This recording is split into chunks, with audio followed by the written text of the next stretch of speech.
Ty, you don't necessarily strike me as somebody that gets caught up in sentiment and emotion and all that stuff, but I mean, stadium show, Melbourne, I mean, is it a special moment in your career? Pumped. Massive. To represent my country and my family in front of one of the biggest crowds ever. I think we've done all right.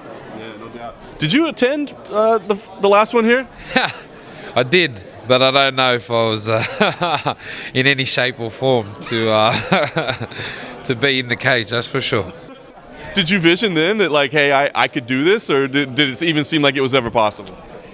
Yeah, with me, I've always known that I'm good and I can do whatever I put my mind to. But obviously, it wasn't until I actually told myself and made myself be accountable. And and the mind can control anything. So it wasn't until I said to myself and I got told I was having a baby, you got to pull your head out of your ass and fucking have a crack, and that's what happened.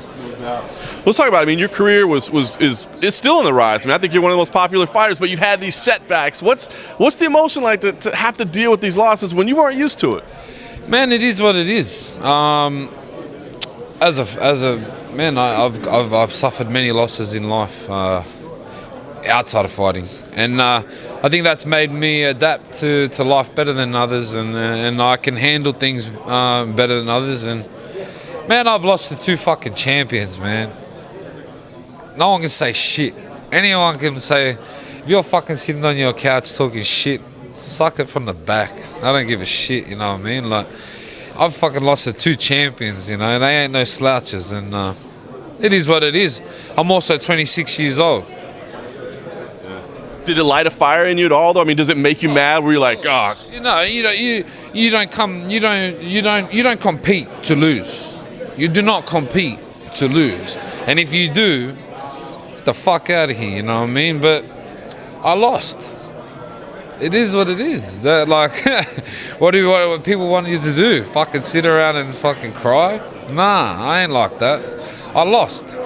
I've been focusing on myself. I've been bettering my game and learning more and more every day. And as many people know, I come into MMA.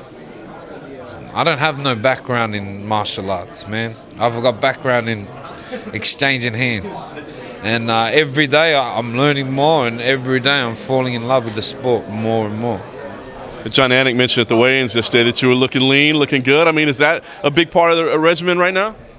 Shout out to Ethos Performance. I've started strength and conditioning. I think professional athletes are meant to do that all the time, eh? But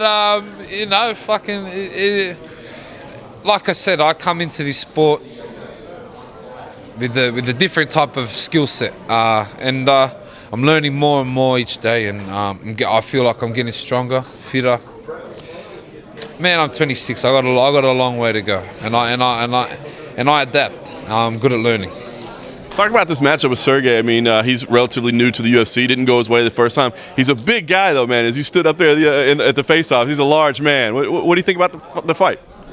This is the UFC. This is the pinnacle of fighting. So I never underestimate, my opponents. I don't think I've always been the biggest guy in my fights. So I'm used to these big guys, but I'm bigger, as in fatter. But man, it doesn't matter how big you are. If you get touched, you get touched.